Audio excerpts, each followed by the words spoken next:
hereby call this meeting of the Fangirls Club to order. My name is Brielle. And I'm Haley. Hi, Haley. Hello. And welcome to our second discussion. We're talking all things Severance again today. And we just couldn't get enough last time. And really last week we were just fresh out of the finale. Fresh out the slammer. Fresh out the slammer. We had to share our raw thoughts. Yeah. And so today we have had a few days to think about the finale season show as a whole so far. And we're just going to go over some theories that we enjoy or have, questions that we most certainly have, and then also just share some of our favorite characters, moments. Yeah. Cool.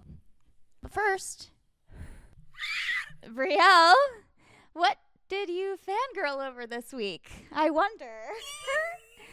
Well, this week/weekend was like a continuation / or wrap up of some of the things that I've been working on. Yes. So I finished Sunrise on the Reaping, finished Paradise, that Hulu show. Ooh, cool. And still watching Daredevil as those come out. Last night they dropped 2 episodes this week for some reason. It was a lovely surprise. That's fun. They were great. And then today, all of a sudden, we wake up to an announcement that Marvel has this huge, huge announcement that's happening today. And for 4.5 hours, millions of people were sat looking at names on chairs. And so they officially announced the cast of Avengers Doomsday that is coming out next year. And it was exhilarating. It reminded me a bit of our college days when the big musical cast list would go out.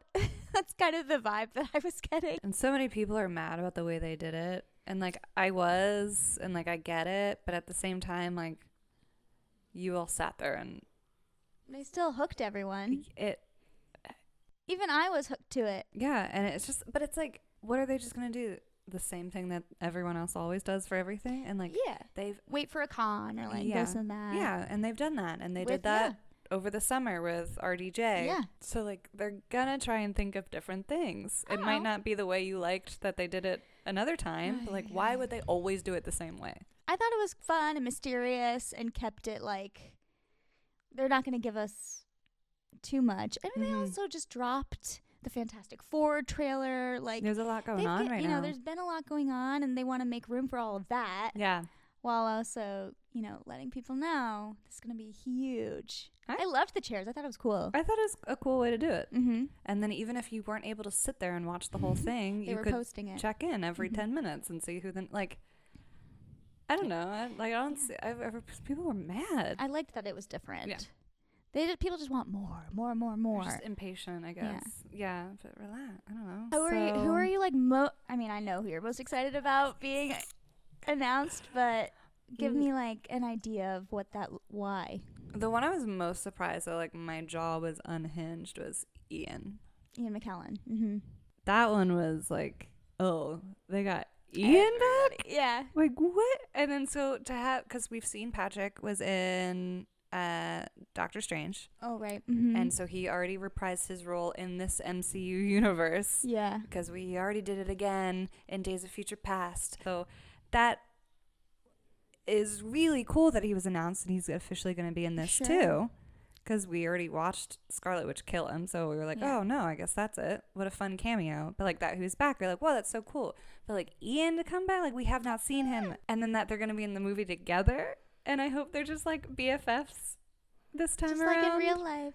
I know. And that they get to play chess together. So Ian was the most whoa, I can't believe they got him. And that both of these guys are still gonna play these roles is crazy. But yeah, the one that I was personally most excited for was obviously James Marsden. I texted you they announced Alan coming. And I texted you, and I was that is insane. That's so crazy. I'm so excited. And I swear to God, if they say James Marsden, I'm going to explode. And then, 10 minutes later, I was oh, my God. I have to just, post your texts that you were sending me. That was, you were so excited. Oh, my Yay! So That's so exciting. and that's like a good chunk of X-Men. So I wonder if like Yes. they're coming in because of what's going to happen in Fantastic Four. Maybe. Wow.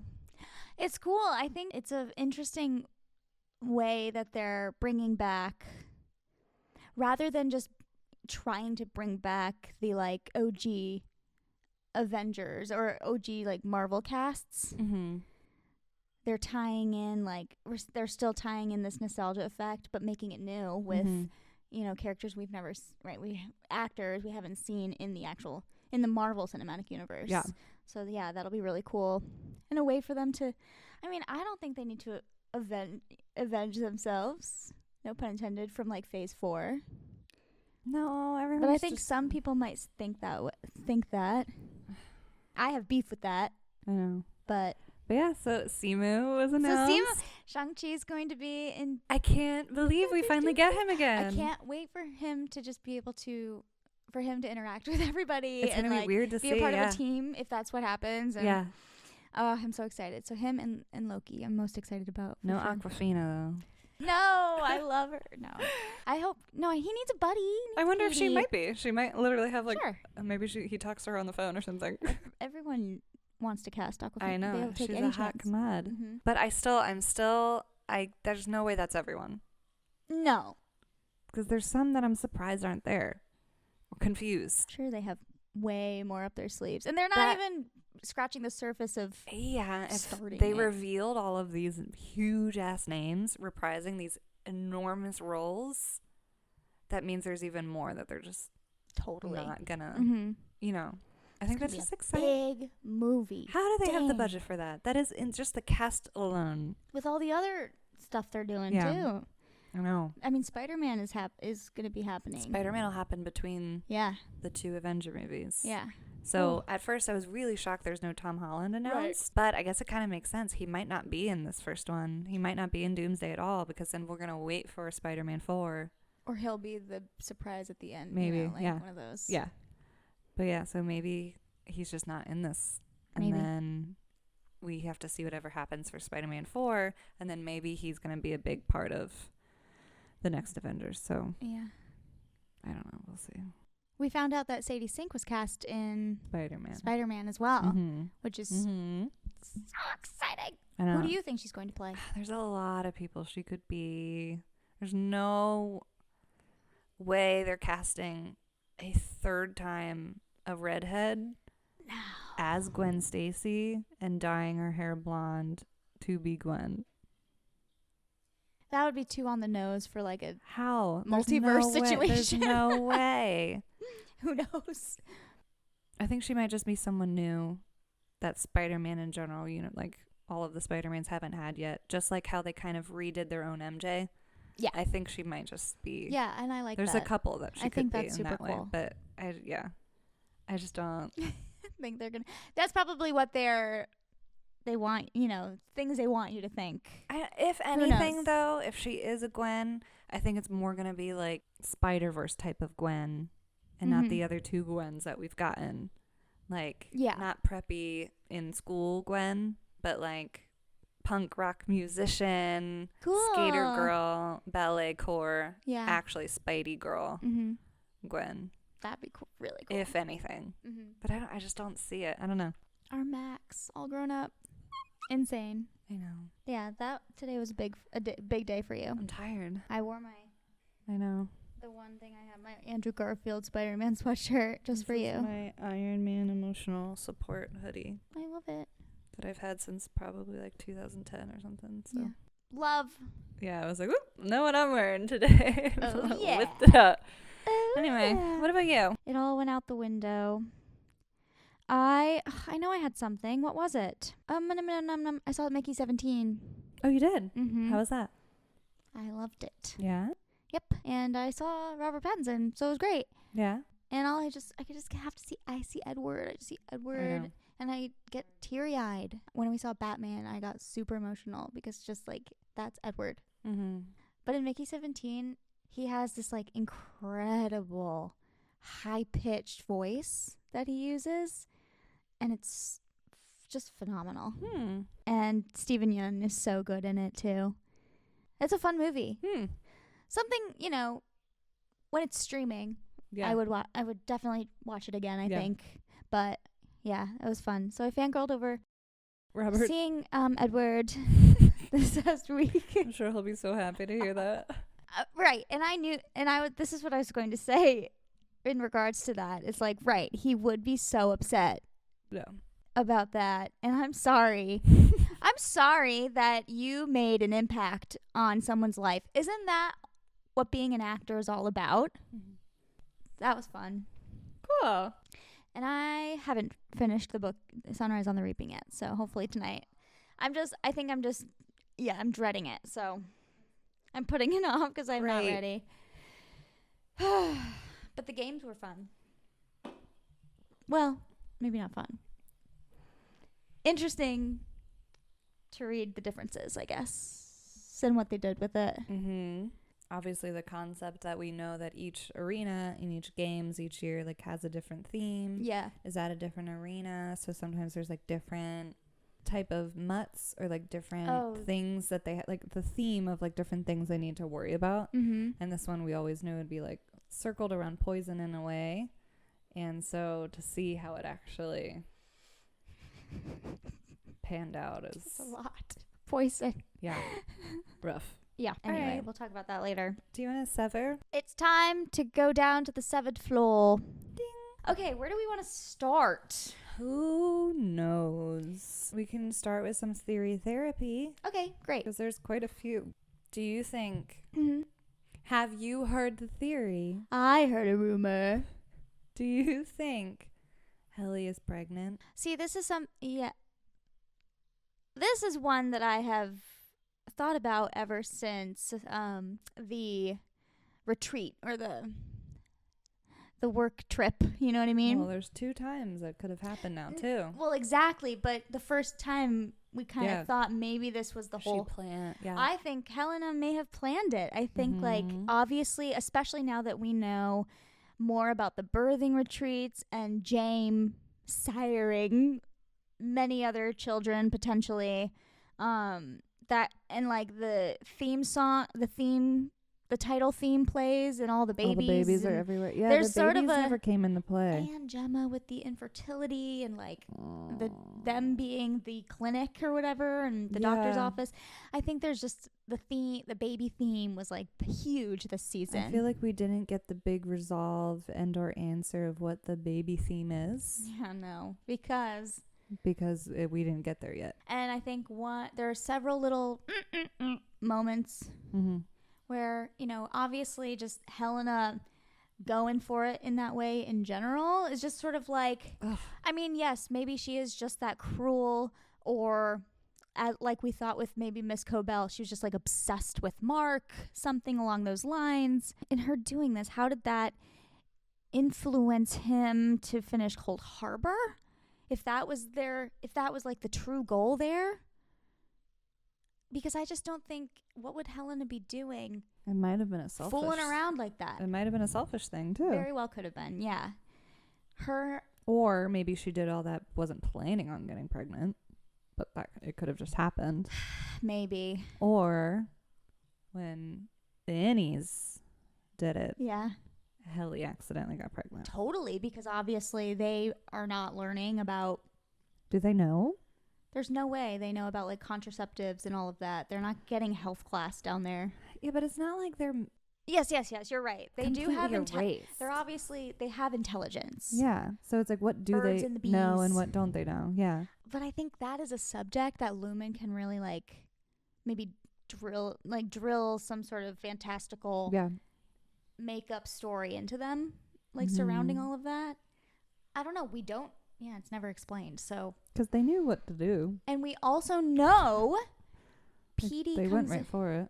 We know that Innie had gotten pregnant at one point. Really? Yes. This is talked about in the first season, and I can't remember. See, then that's an interesting. Like, there's no reason they wouldn't throw that in for no reason. I know. Yeah, the theory is that like maybe Petey got. I think it was actually in person in MDR before Petey, if I'm not mistaken. It's a whole. Because it's also the thing of the doctor told Gemma, the creepy doctor that's obsessed with her, told Gemma, your husband's moved on. And like he's already with someone else. Didn't he say he has kids or something? It just that's an assumption that they're making. Like maybe they know. Maybe he knew something for real. Because I saw another one of a few episodes in, so before some of the later ones happened, and this was first becoming a theory. Someone said something about like the plan always was hoping to see if any Mark would move on. Mm-hmm. And there's a reason that it was 3 dudes and a girl always in the MDR. Oh, Jesus. Yeah. So hopes that one of them would... one of them, or specifically Marks would have to get close, or would want to, or would have to get close, forced proximity to whoever the female was. Because even that first day, when they replaced it with 3 random MDR people, it was still 2 other guys and 1 girl. And I also wonder if I wonder if they've always chosen...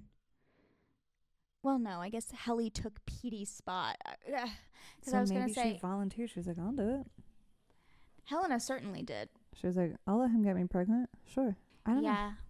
Some divine purpose situation happening. There's another something super on the nose maybe of like, you know, and the breakfast that she has with Jane where she's like eating the boiled egg, cooked egg. Yeah. And he's just like, he tells her, I wish you'd eat it raw like me, or what, like eat it raw or something. And you know, that doesn't necessarily mean she's not eating a raw egg because she's pregnant. But what does the raw egg have to do with anything else? It's just that it's his favorite breakfast. Or was Kier's favorite breakfast. Or is James' favorite breakfast. Kier's favorite breakfast, I think. Because that's one of Helly's questions in when she wakes up. Mm-hmm. What's his favorite breakfast? Mm-hmm. Mm-hmm. And when Helly is... who we now know as Helena was walking to her procedure with Milchick, they passed by Kier's image in Lumen on the wall. And he's slurping a raw egg? No. And Milchick goes, oh, yes, Kier, looking up to him. He's like, yes, and he ate 3 raw eggs every day. His favorite breakfast. Oh, didn't put that together. Okay. I mean, it was so long ago now. Yeah. And I only remember it because I was watching. It's nice to know that it's like a connection of some sort and not just like because at the time, I don't remember that point. So when Jane was like, oh, I wish you'd eat it raw. And I was like, ew. In multiple ways. What? Either way, it's like horrible. It's like very weird. You know, I think it's planting maybe a seed for... Why isn't she?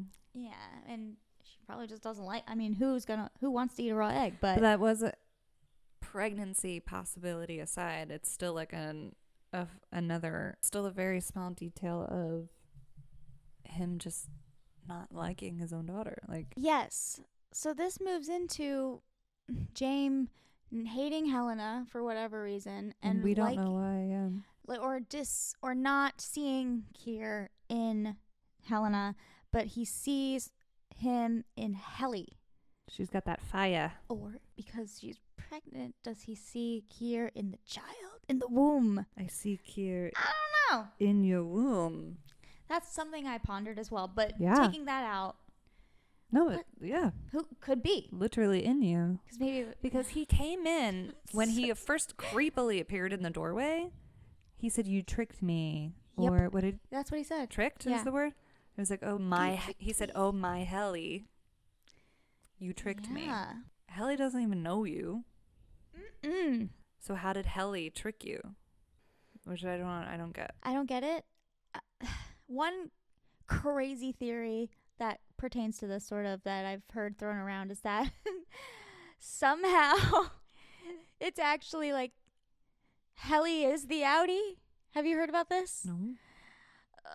I don't even know if I can explain it right, but quickly, some people think that it's like it's like reversed, and that Helly was actually his child growing up, and which would, you know, when you think about it, she's very defiant, very like doesn't go along with the status quo or bad with authority. So maybe he severed her into Helena. And then when she is... Helena's so robotic and weird, almost like Miss Casey was. Yeah. Like, she's so, like, yeah, rigid. Maybe. Yeah. So then when she severs down into the severed force, she becomes her old self again. Mm-hmm. I don't know. I think this is one of the unhinged ones that I've seen. And Yeah. I'm like, I think we've had enough of the tricky, I think we've had enough of the, is it Helly, is it Helena? That's why I think at the very end of people saying it's at that very last scene, just of when Mark grabs her hand and In they the run finale. away together, everyone's like, oh, that must be Helena. But, like, I feel like they already did that, and this show is not going to be a repetitor like that. No. I don't think they're going to trick us again with that. Yeah. Over and done with. And you know, this sounds so stupid. What? But, like, as we were just talking, and this might be, like, the whole point of it. Okay. So, duh. But, like, is there any actually, like, actually their inner self just reflected? Personified? Yeah, because they don't have the issues and stress and problems of the outside world to block it. Mm-hmm. Like, yes, that sounds so obvious, but, like, I never have actually just, like, specifically thought about that point. I don't think... Because I feel like that leads into, like, entirely Dylan's plot line for this season of, like, his outie was like, it's really nice to know that there's still that part of me somewhere. Yeah. So, like, it's... Yeah, and I think that's not stupid because it's like we are just constantly, and that's what's so amazing about the show is we're constantly having to stop ourselves from thinking about Innies a certain way and, like, really dive into, like, we're constantly understanding who they are. Mm-hmm. And, like, right, I think they are the innermost version of a person. It's their Innie. However, they are birthed into this world with its own inhibitions. And so, like, they experience different kinds of stressors and, like, conflict that they're not even aware of. So, yeah. Because, I mean, maybe deep down, Helena is that fiery, passionate, like, person, but, like, she clearly was sheltered and caged and raised very oddly, so she has become close up. But I don't know. Totally. So it was just, and we hear that from Gretchen too, that Dylan used to be that's full of life or, like, motivated and things like that. And then Mark, we get a glimpse of how he used to be in episode 7, and I think Mark S is still very different from that. Mm-hmm. But again, it's all it's all their circumstances. It is them. They have the same brain. Yeah. It's just, cut off from certain parts of it. Same body, same, like, gut instincts. Yeah. Because we saw that with the second someone said their love's name incorrectly, that was the immediate switching point for both of them. Mm-hmm. Yeah, and I think that's exactly what justified, and there's no justification. I think it makes complete sense why Mark S went with Helly, because that's his love. Mark Scout, if he had been standing there, obviously would have walked right out that door. Yeah. And that's what people, are still grappling with now, is, like, considering the fact that Mark S has his own wants and needs and thoughts and gut instincts. Yeah. He doesn't know Gemma, so. But no matter what, in both Innie and Outie, like, Mark's just like, I love her. I know. He's 100%. A little sweetie pie. He just wants his girl. Yeah. And Helly, same thing. It's not, she just wants to be chosen. It's not Helena, seeking, finding Mark and, like, luring him from Gemma. Like, she probably had that gut instinct to go make sure he was okay, see him off, maybe get just one chance to look at him again. And he chose to just go with her, and that's it, And go see their new marching band army. Oh my God, so and fun. Goat army. Because that's, for Helena too. It was just, like, in both scenarios, like, they just want to be wanted. Because clearly we can see Helena has never been wanted by her own father. Mm-hmm. We don't know anything about her mom. Yeah. So, like, clearly she's never actually just been wanted for who she is before. Totally. And, like, both want that. Like, so true. And, you know, I think Helena, we don't know anything about her, but I think in some of the silent moments that we've seen from her, looks like she wants out in some way. She, like, maybe doesn't, she clearly didn't choose this life. We don't know in reality, we don't know anything about the Kier religion, if that's what it is, or Lumen, or anything like that. And that's exactly what Heli wanted out, clearly, at the beginning of season 1. So yeah, they just want out. Like, they just want freedom. Yeah. Mm-hmm. Damn. It's so wow. Then what's Irv's? Irv is a big, like, what's his big, beautiful mystery. I think he also, because he said, his outie said, like, I've never been loved before. Damn.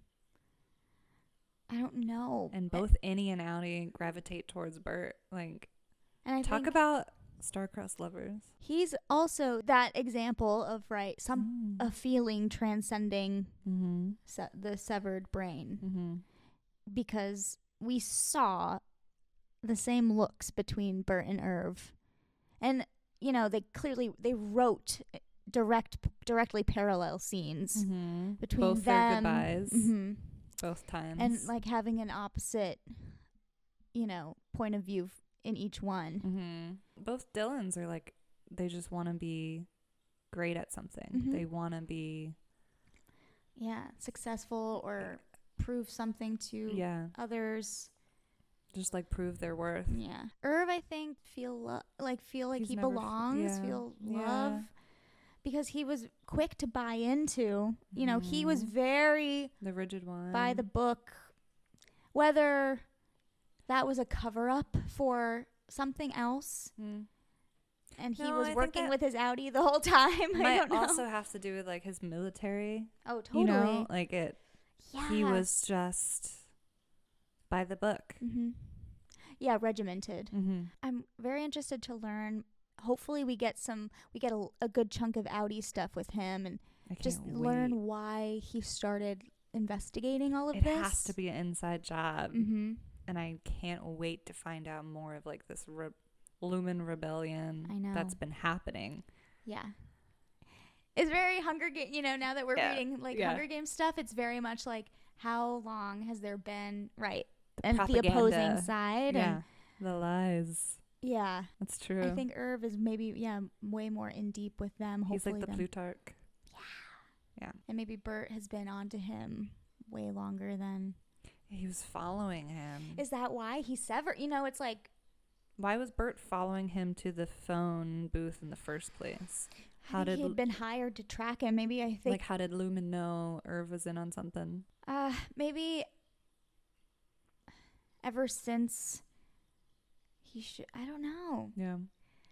That's what has it been going on longer to have them send Bert down to the severed floor in order to lure Irv into, I don't know. But, like, they couldn't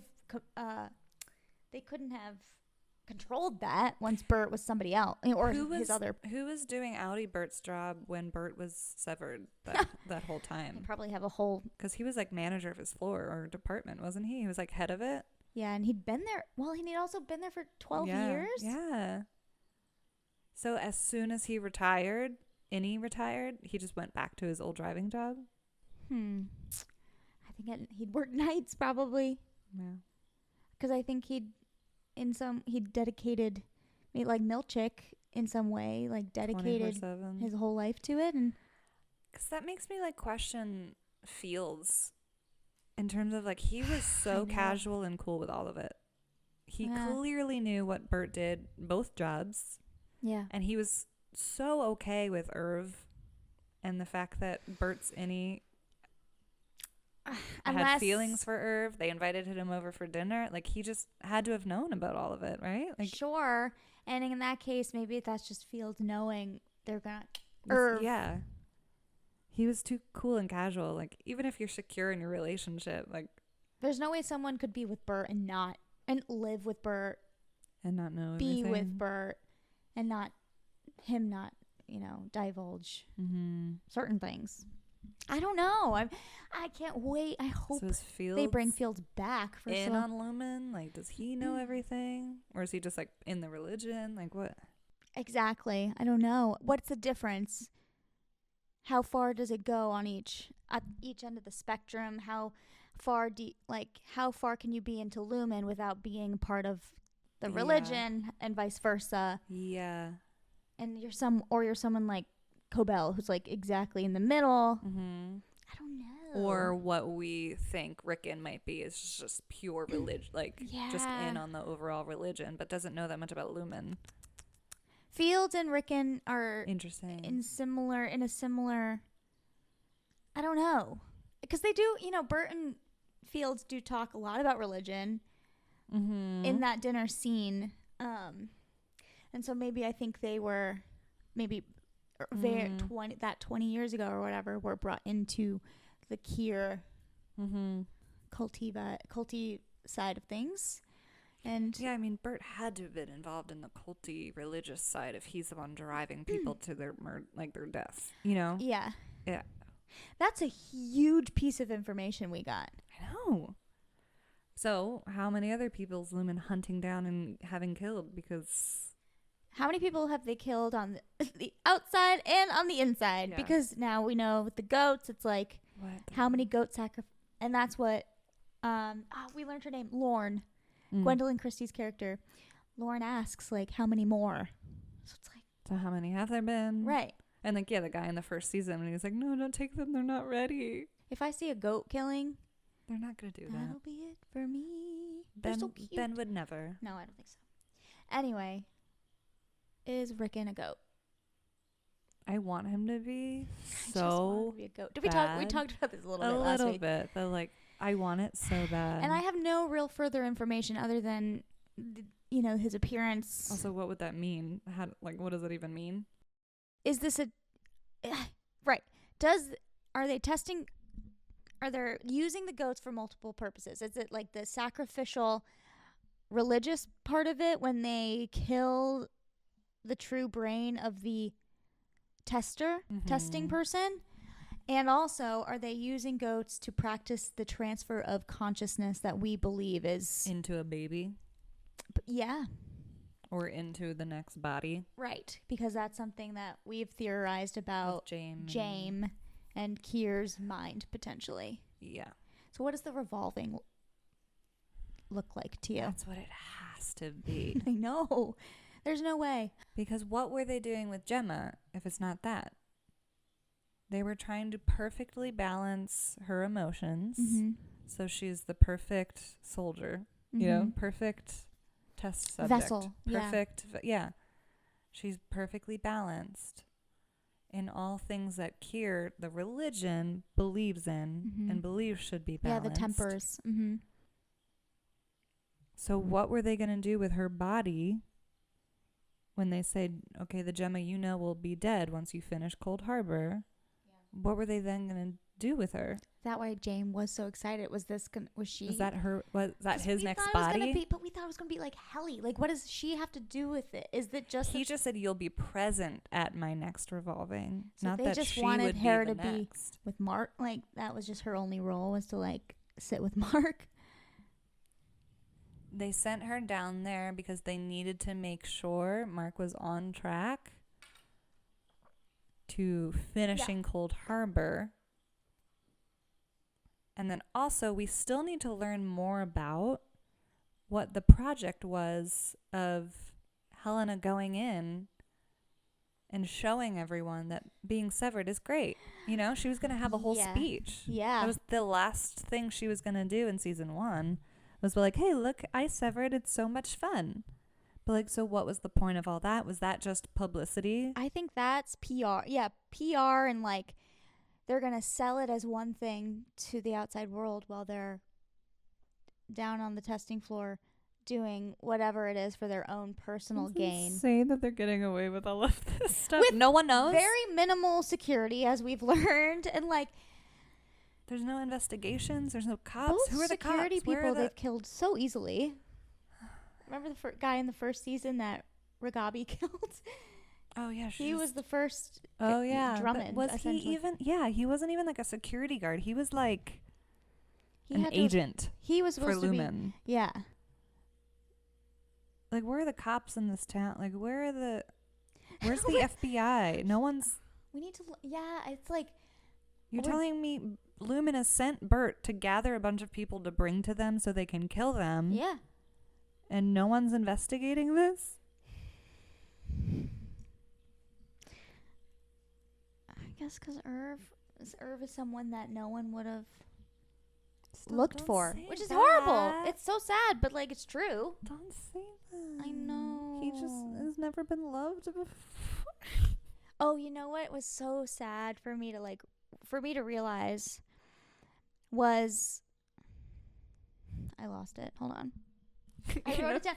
What was so sad? Wait, let me pull up my other theories and notes. Speaking of Irv, I like the biggest thing with him of like really connecting the dots of, again, just the pure connections instinct wise of Innie and Outie, of like he doesn't know he has this military background as Innie, but when he wanted to bring Helly back, his instinct was just waterboard her.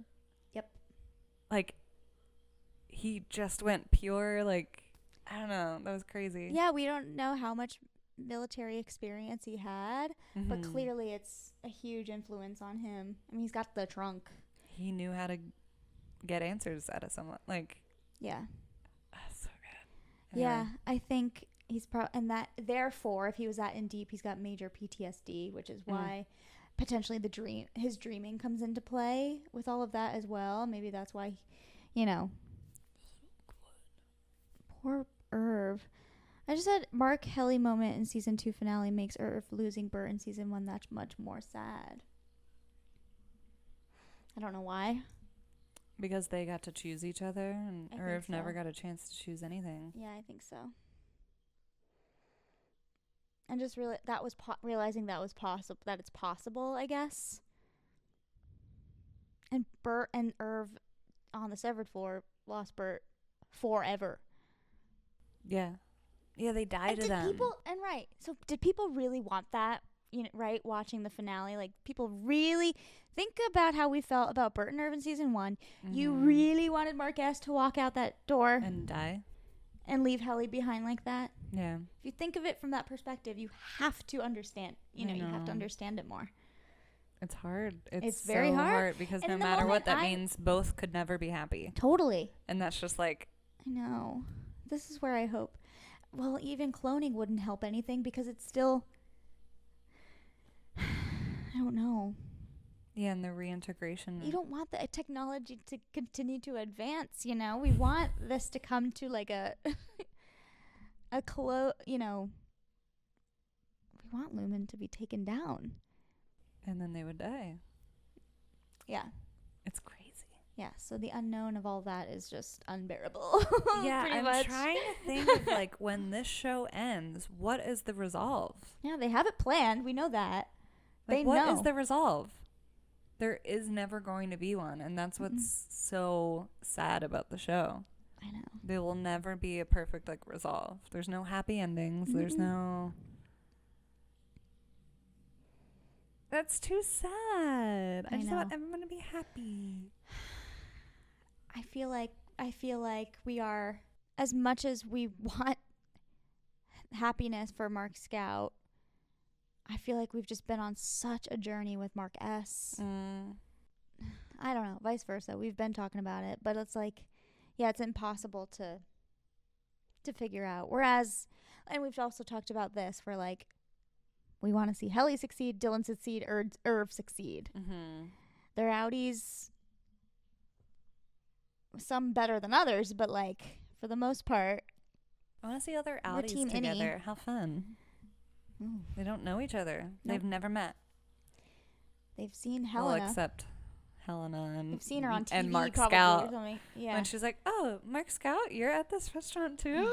Like it wasn't Horrible. that obvious. She plays that so well. How can you hate Helena so much? I know. And I'm just obsessed with Helly. So good. I know. Yeah. Here's a theory. Mhm. Devin is in on all of it. No. I don't think so. We sort of touched on it last week, but like we need to figure out what people are, But like, how is this feasible? In on what? Right. We don't know what there is to be in on, really. Other than unless you're Is at it the really table. Rickon's baby? Is she using him for his money? Probably. Doesn't seem like she likes him that Does much. not seem like they are. Yeah. It's a bit. Yeah. I can't figure out the relationship. Did you see the connection in season 1 when Mark goes to stay overnight with Rickon and his sister? Yes. He sleeps in the soon-to-be baby's room, The race car bed. and there's multiple beds in there. Yes. And the one that would fit him is he sleeps in the race car bed. And he's explaining, like, why do you have multiple beds in here? And his sister says, like, Rickon believes this thing of, like, you don't want to take something away. You just want to already have the bed in there for them to grow into, not change out things. So they stay with their bed throughout their, like, Yeah. Kidhood. And then the connection of Milchick graduates. What's her name? Miss Wong. Yes. And he says, you're graduating, you're going off. The bus is going to pick you up. And they will pick up your bed from your parents' house and move it with you.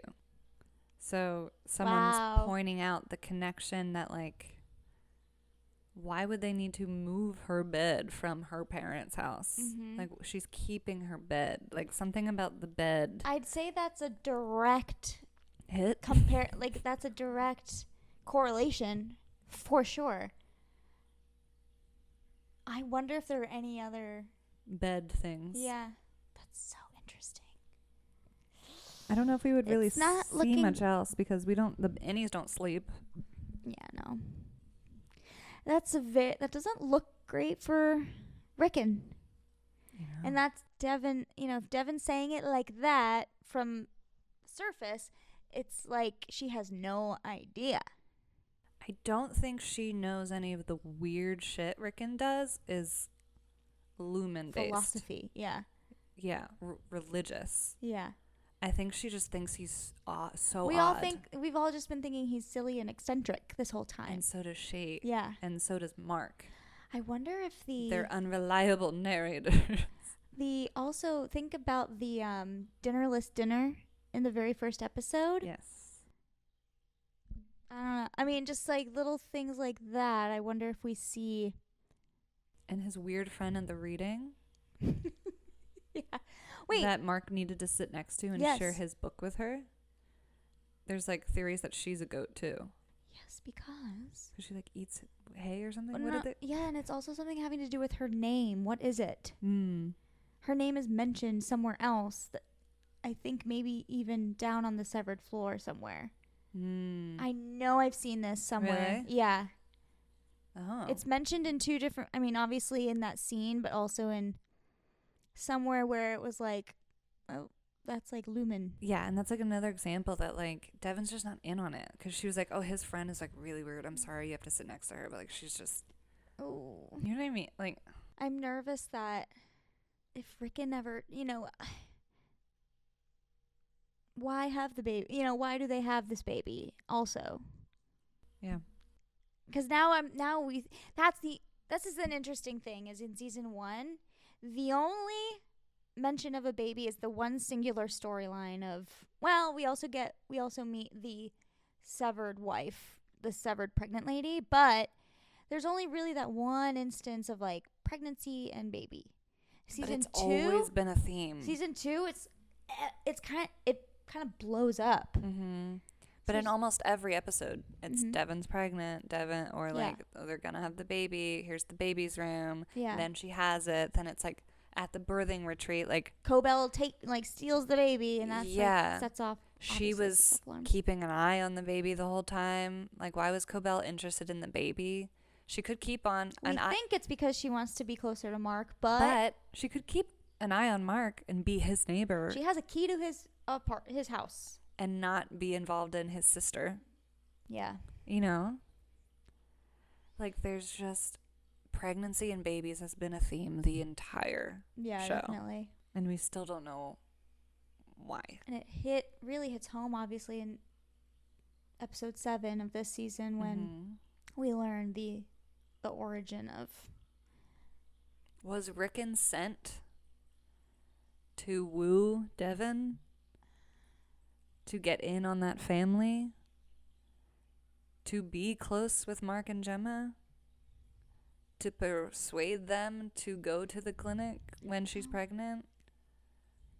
Or like, was he a plant the whole time? I would imagine he's the one who suggested that clinic? Doctor. Mm-hmm.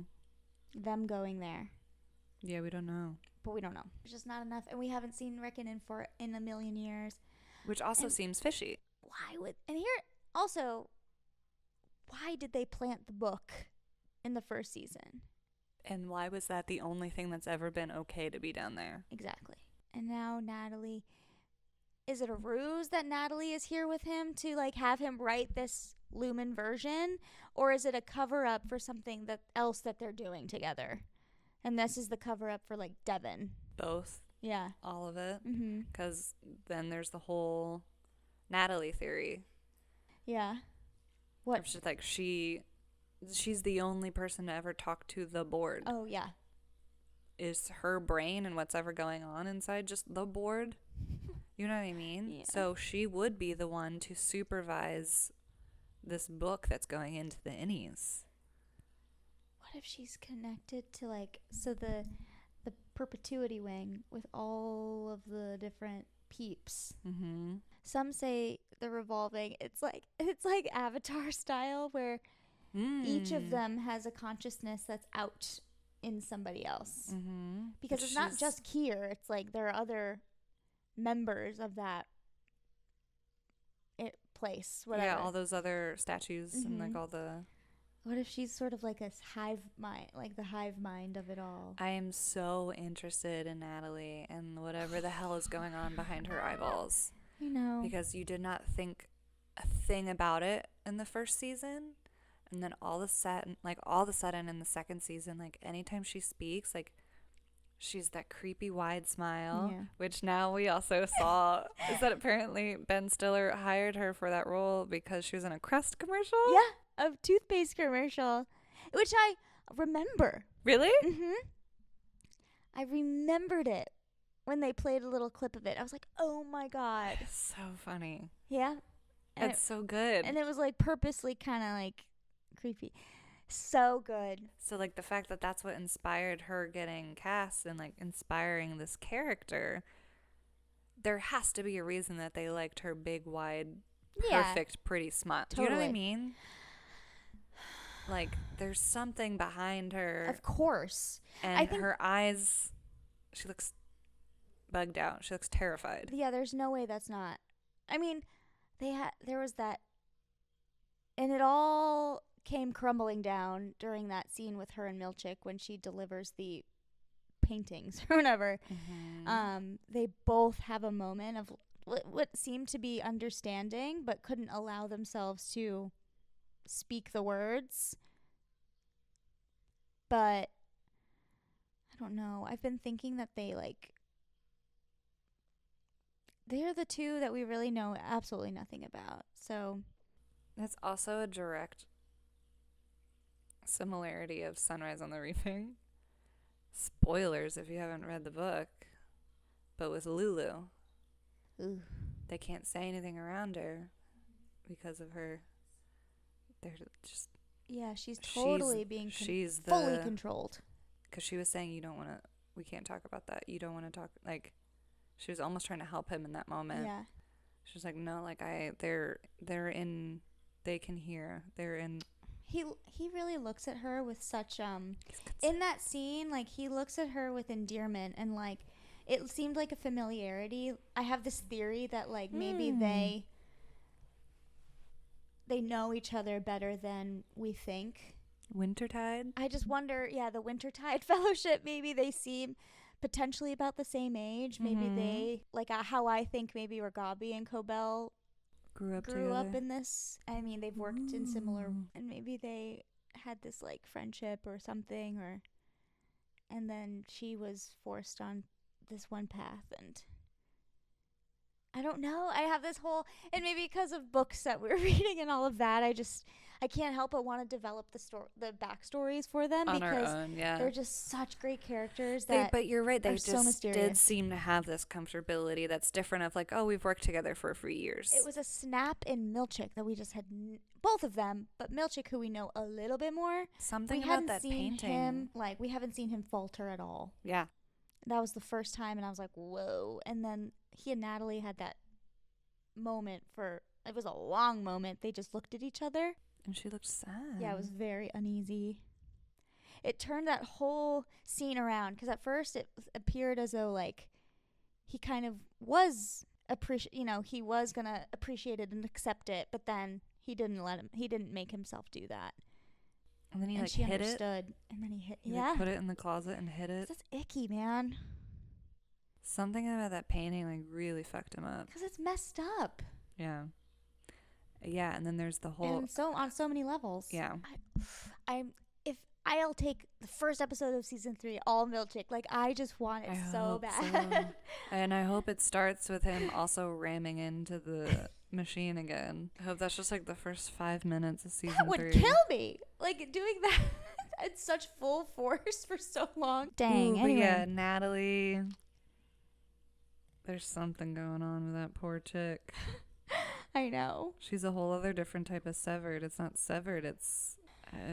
who's the board? What parts of what are they how are they controlling her?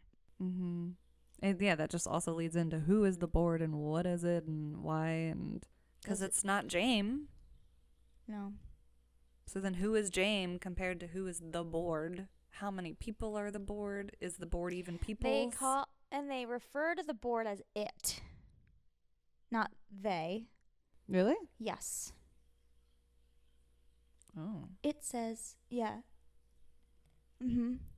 Really? It's the board or it. So it's just consciousness. It's just I think so. It's a bunch of the, like, old wormy consciousnesses, like, waiting to be transferred into the next vessel. Something like that, you know? I don't know. I hope so, because that would at least explain to, like, why Jaime is so creepy. I know. Maybe he's just mentally... I mean... not all there. He's clearly deranged. Yeah. He was sitting there, like, at the computer, just so excited. He was so excited. And, like, why would Mark S. be one of the most important people in the entire world if he finished that? Obviously, that's them, and that's their religion, and their cult, and that's what's important to them. But, like, what is it? I know. I'm dying to know. And how did they build Lumen from that? Is Lumen just a umbrella shield to cover up? Nothing backwards. Unsure. Lumen, like, illuminate. Wow. What else we got? Unfortunately, it's like a whole episode's worth of questioning Gemma, like what that lost time is with Gemma, and did she voluntarily walk into this? Was she kidnapped? Was there a car crash at all? What did the outcome of Cold Harbor actually look like? That's a question I get. That's a question. I don't have a theory. It's, the one thing that they really gave us a blind spot for. Mm-hmm. Just totally left. I think a couple big questions. Did Gemma volunteer to do this? If anything, it would have been volunteered. Like, the accident was real. She was in the hospital. But because of the clinic, they had her information and knew of her and her issue. of desperately wanting kids, and they might have like used that as leverage. Mm-hmm. So maybe she went with them at that point. I think that could be true. But I can't see her agreeing to fake her own death to go with and them. Leave Mark. Yeah. That seems too much. But maybe the other way of like, we'll help you live. Right. If you come with us. And it'll only work if everyone thinks you're. Yeah. Because you're going to be gone for 2+ years. We know. Because one thing is like, maybe she was partially had partial brain damage. We learn in episode 7 that she remembers Mark and everything, but she has very specific memories. Mm-hmm. But then at the very end of the season, we do see her. She instantly recognizes him. Like she appears to be whole, traumatized. But like, we know she wanted to get out. Yes. But at the same time, she seemed a bit willing. Maybe it's been 2 years, so at this point she's considers it a job. I don't know. Yeah. Yeah. I think she was heavily influenced by them. I do think maybe along the lines of how Rickon may be in with this, may be attached to the religion. Obviously, when she was having her fertility issues, Mark was not necessarily the most helpful. I think in their arguments and things, it seemed like he just wanted to move on. Mm-hmm. And for a woman who wants a child, it just doesn't happen. Yeah. And I could see her just desperately. Yeah. I mean, we know she was working with Lumen, in like a therapy with the cards, and like she was doing exercises with them. And he was questionable about it at the time. He's like, why are you doing that? Yeah. She's like, I don't know, anything might help. So like he's always been, and he just didn't want to know, but he didn't want to know about it, so she could have just like, oh, if he doesn't want to know, I'm just gonna do my own thing with it. And she went too far down the rabbit hole. Maybe, yeah. And we also know they're not against kidnapping people and driving them to their deaths. So very well could be that they kidnapped her, faked a car crash, and that's it. Yeah, maybe they saw that she was in the hospital unconscious, so they're like, great, let's fake her death, or let's take her. And she just wakes up in Lumen one day, and this is her life now. And they've somehow convinced her, if you do this, this, and this, we'll let you leave. Go back to Mark. He kept saying once you're done, you can go back to him. But then the creepy doctor had selfish moments, though, and was trying to say, like, oh, he's already moved on. Like, was that him being completely selfish, or was that, like, a Lumen tactic, too? I don't know. I think this is where, like, the humor kind of comes into this whole operation, because they're obviously very methodic and very smart people to have built all of this and done all of this, created whatever this is, but also they slip up very easily. And like when things go wrong, it's just pure mayhem and chaos, and they cannot get it under control. I mean, it started from season 1, little things that Miss Cobell couldn't even like handle. Milchick has never been able to control. He tries so hard. And it's all based on the fact that they don't understand their own creation. They don't. The main issue is that they don't see Innies as people. That's what I'm saying. Exactly. So they don't expect them to act like people. Right. Exactly. And they're confused every single time they act like a person who wouldn't want to be controlled. And they're like, oh, why are you doing that? And like, yeah. It's interesting to me that why would they keep...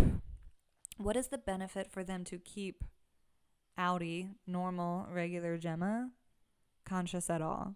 Why wouldn't day-to-day functioning Gemma just be a severed Innie? Miss Casey. Yeah. Why have Miss Kate? Why? Who is Miss Casey? What was the significance, and why have Miss Casey? Was it just as a block for Gemma going up? Is it just a security measure? Another test. Oh, it was just probably like another room, another test to make sure she didn't recognize Mark. Yeah. Was it just like another room? Miss Casey is such an interesting idea, experiment. But like, why have her do that for multiple different Innies? And she had such a fully fledged character, persona, where she was this therapist, and she had these scripts, and Mm-hmm. she fully went along with it. Those are the best 7 hours of my life. God. She was so Watching weird. I hope she just goes full like beast mode and just like, I know she's gonna be the exact reason why Mark is so depressed in this for having lost her. I think she's just gonna be like she's gonna be spectacular. amazing. Yeah, And we know she's so smart. We know she's so smart. Yeah. Like we know that she is so self-assertive. And that's why I don't think Devin has anything to do with Lumen or all of that, because like Gemma getting out and finding Devin will Devin be and so Cobell together, good. and maybe Ragabi would be like, ooh, those so awesome. Oh, that's true. Because I think that would be so badass if they don't just make them all adversaries. Like, put them together. They're they face enough alone. Like, they're facing this huge entity. Like, they need to stick together, and I hope we get that. And then so cool. I think it'd be great on the opposite end if Gemma will be there for Devin once Devin finds out like Rickon's in on, you know what I mean? Just like how I have chills thinking about maybe them discovering, because maybe Gemma will be like, well, Rickon's the one who pushed me into I don't know. Yeah, maybe. I'm excited to see Gemma and Devin's relationship. Same. Because Devin told Mark, like, I lost her too. She was my family too. Like, Devin loved her. Yeah, 100%. They were close. So I'm excited to finally see them together. And that'll be such a cathartic reunion, because we got 2 seconds of Mark and Gemma. So I can't wait. I hope we get some Audi action. Audi action. Yeah. I thought they're all Audis, whatever, but we'll get a lot this next season. I can't wait to see some of the resistance, you know? Because season 1 was like Hunger Games. Season 2 is like Catching Fire. Very, But season 3 is like, we see the war. We see... Yes. We see Mockingjay. As you can tell, that's all that's in my brain right now. I just want to see more. We need to see more geographically. That's what I'm hoping for. Where are we? What's happening? I don't know if we ever will. How did we get here? I think that might be the mystery of it all. Of like, is this supposed to be the real world? Is this modern day? But everything looks almost 80s, 90s-ish. Yeah. Like the technology is very 90s. Because they have cell phones. Doesn't he have? He's like a flip phone. They don't have social media. The computers are older. It's all 90. It's like got their little camcorders. Yeah. The most iconic scene ever. The camcorder scene. Emmy, immediate. Like he better. I swear if he does not. If Severance doesn't get main recognition, then they're not watching. Then whoever they don't get it. Recast the Emmy voters. Yeah, how do we recast them? Let it be us. I'll do it. Yay! Okay, because Wicked would have won. Anyway, so true. Okay, whew. I think we got most of it out of our system. Is there anyone else? Things just I come think we up. touched about everyone. I think so. We touched lives. These theories changed lives.